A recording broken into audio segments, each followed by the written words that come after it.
낯설라 프랑 담래야 대사다 아니 칼라다 때로 보나 라다 그게 거기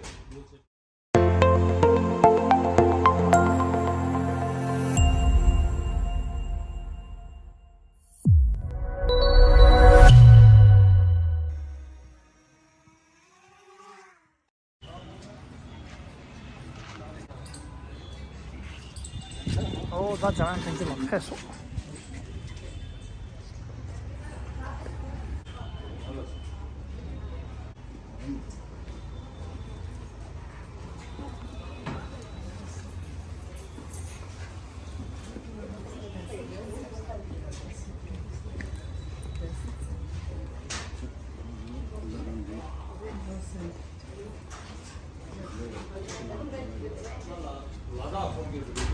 낯설라 프랑 담래야 대사다 아니 칼라다 때로 보나 라다 그게 거기 요새 부대다 말이야 프랑을 임발 말래 버봐 아니 프랑을 와바체 니도 아 프랑이 딱 거라 내가 나게 봤다 주 때강을 쳤어 비가 좀 프랑 뜻으로 원나스다 그러나 뒤야 맞도 별리적에 이해를 짱으로 봐. 네네네.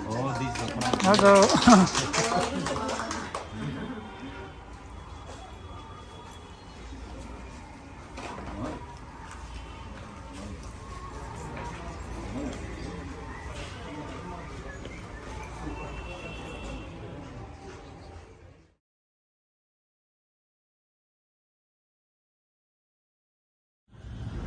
चलिए चिंचिला अब आज कहाँ से आपने ये मोटरसाइकिल का तिब्बत जगहों पे लिए और आवाज़ उठाना कहाँ से शुरू किया उसके विषय में हमारा डॉक्टर राम परवेज जी अनिल कुमार जी हमारा तिब्बत मित्र संघ का लंबे 30-40 साल से जुड़ा हुआ है इन लोगों को आपका विषय में बोल दीजिए। आपके रांची में पहुंचा हूँ। मेरा ये अभियान जो है ये 1987 में तिब्बत के राजधानी ल्हासा के अंदर जो कि कुछ भिक्षुओं को और कुछ यंग जनरेशन जो लड़कियाँ हैं उन लोगों को 21 मार्च के दौरान दुरुस्तचैनी दौरा और शूट किया गया और उसके 37वें वर्षगांठ के उपलक्ष्य में मैं 6 रीइंकार्नेशन लावात्स्यांग ग्याल्तो परम पूज्य दलाई लामा जी का 6वां रीइंकार्नेशन उनके जन्मभूमि तवांग से मैंने शुरुआत किया ये ब्लैक डे के दिन और आज तकरीबन 1 महीना 8 दिन के बाद आपके झारखंड के राजधानी रांची के अंदर पहुंचा हूं और हमारे तिब्बत समुदाय के लोगों से पता चला कि आप लोग भी तिब्बतियों के साथ काफ़ी लगाव के साथ तकरीबन 40 वर्ष से लगे हुए हैं इसलिए मुझे भी काफ़ी यानी कि खुशी महसूस हुआ कि आप जैसे लोग विद्वान लोग हमारे देश के बारे में सोचते हैं यहाँ के तो भविष्य में भी तिब्बत के बारे में आप लोगों को कुछ संज्ञान में आता है।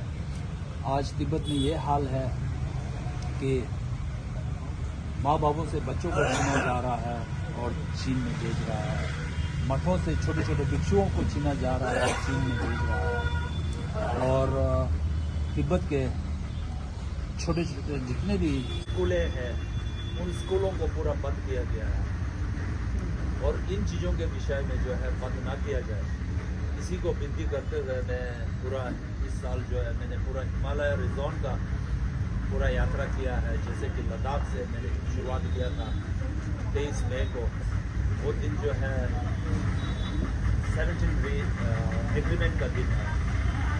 रूस चीन दौरा ऐसा षड्यंत्र रचा रहा है कि तिब्बती नाम के कोई भी चीज ना रहे इनका सभी कुछ जड़ से मिटाया जाए उनके लिए ये बहुत आसान चीज है क्योंकि 99% चीन का आबादी है, तो उसमें 1% जो है तिब्बती आबादी है। ये जो है इस समय जो है हमें जागने का ज़रूरी है।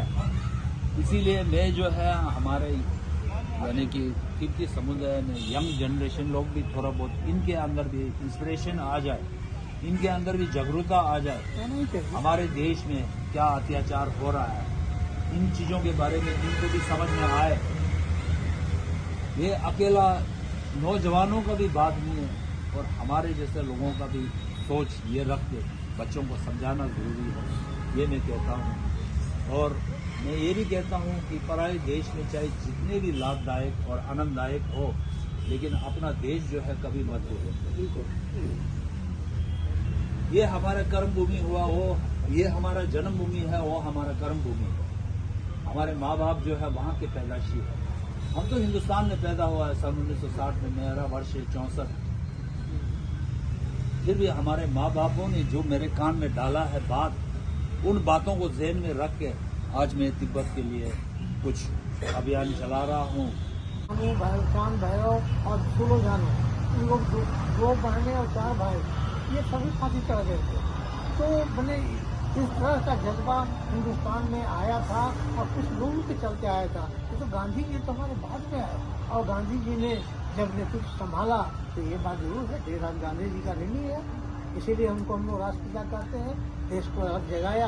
आज आपको भले ही लगता हो, कभी की निराशा भी लगता होगा, तो पता नहीं हमारे बच्चे समझ पाएंगे कि नहीं पाएंगे कि हम भी अपने पिताजी की तरह ऐसे चल जैसा कि आपने करा।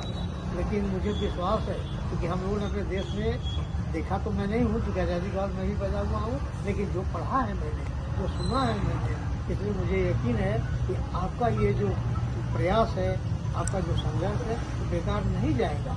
ये संदेश एक चिल्ला चिल्ला कर कहेगा और युवा जागेंगे, और एक दिन चाइना को लाचार होकर कि आपके धरती से भागना पड़ेगा, आपका मुल्क आज़ाद होगा। और मेरी यही शुभकामना आप लोगों के साथ है। इन्हीं बातों के साथ मैं आपको आपकी शुभकामना देता हूँ। संग्राम तेंजिंग इस उम्र में ये जागरूकता का अभियान चला रहे हैं तिब्बत के बारे में, ये काफ़ी सराहनीय है। क्योंकि जो नए उम्र के लोग हैं तिब्बत के, उनको भी शायद अब बहुत उतना लगाव या इतिहास का उतना ज्ञान नहीं रह गया है, तो ये इसका असर होना ही है। और ये बहुत अच्छा इनका कार्यक्रम है। और इस उम्र में इतना दूर साइकिल चलाना, हज़ारों किलोमीटर, और इस जज्बे के साथ कि हम तिब्बत को आज़ाद करेंगे, भले इनके ज़िंदगी में तिब्बत आज़ाद हो या नहीं हो, लेकिन इनका ये जज्बा इनके जैसा हज़ारों लोग और पैदा करेगा, जो इनके विचार को आगे बढ़ाएगा। और वही जज्बा जो है अंत में तिब्बत को आज़ाद कराने के लिए चीन को मजबूर करेगा। चीन के द्वारा जो उत्पात या दुश्वारियाँ मचाई जा रही हैं, दिन प्रतिदिन बढ़ती जा रही है। और वर्तमान राजनीतिक परिवेश में तो चीन काफ़ी शक्तिशाली हो गया। वो तिब्बत को नहीं, भारत के भी कई सीमावर्ती क्षेत्रों में घुसपैठ कर रहा है। और हम लोग को शर्म आती है यह कहने में कि सरकार जो है उसको ढक देती है, उसको सामने आने नहीं देती है, उसको ये ऐसे कहती कि न कोई घुसा था, न कोई घुसा है, न कोई घुसेगा, जबकि वास्तविकता ये नहीं है, घुसा है। और हम लोग भी उतना ही आतंकित है जितना आप आतंकित हैं। लेकिन हमको पूरा विश्वास है कि आपकी का जो ये जज्बा है, उसको आप जितना अधिक फैलाएंगे, और इसके द्वारा एक नई पीढ़ी भी आगे आएगी। और आपके इस परिभ्रमण से भारतीयों को भी फायदा हो रहा है कि हम लोग भूलते जा रहे हैं। हम लोग तो मान लीजिए इस आंदोलन से जुड़े हुए हैं, तो जानते हैं कि तिब्बत का क्या कष्ट है, तिब्बत में क्या दिक्कत है। नहीं तो नई उम्र के जो नौजवान हैं भारत के लोग, उनको भी तिब्बत के बारे में कोई वास्तविक रूप से पढ़े लिखे नौजवान हैं। ऐसा नहीं कि जो आपके यूनिवर्सिटी में नौजवान हैं, उनको जो कुछ को रुचि है इतिहास में, वही जानते हैं, नहीं तो ऐसे सामान्य लोग नहीं जानते। तो यह एक बहुत बड़ा काम आप कर रहे हैं, और हमको लगता है कि और लोगों को भी इस तरह के काम करने चाहिए। और आज न कल आपका यही जज्बा और आपके समूह का यही जज्बा और दलाई लामा का नेतृत्व निस्संदेह किसी न किसी दिन तिब्बत को आज़ाद कराएगा, और अंतर्राष्ट्रीय जगत आपके साथ खड़ा होगा। चीन मजबूर होकर तिब्बत से अलग होगा। ऐसी हमारी शुभकामना है, और हम आपके जज्बे का आदर करते हैं कि आप इसको आगे बढ़ाएं।